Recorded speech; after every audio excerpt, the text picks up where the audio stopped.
Dès le IVe siècle, une première église est édifiée sur la tombe de Saint-Denis. Des agrandissements successifs aboutissent au XIIe siècle à sa reconstruction par l'abbé Suger. Elle marque à tout jamais l'apparition de l'art gothique en France et en Europe. La basilique de Saint-Denis devient alors nécropole royale, accueillant les tombeaux des rois et reines de France. Malmenée, vandalisée, pillée au cours des siècles, elle fut toujours restaurée et embellie par ceux et celles que ce lieu a passionné et séduit.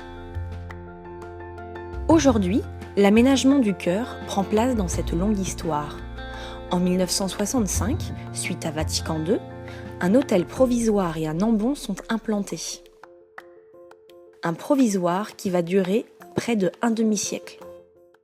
Nous nous sommes dit que les 50 ans du diocèse étaient une très belle occasion pour penser à l'aménagement liturgique du chœur de la cathédrale.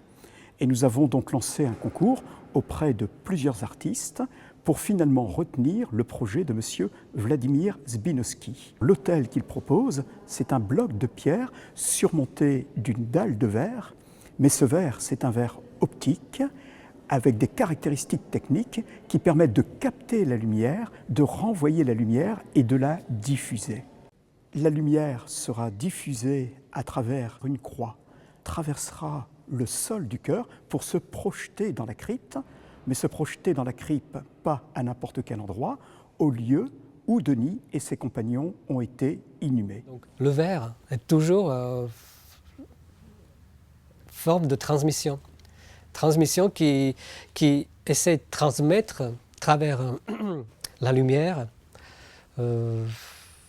quelque chose qui vient de passer et va vers le futur.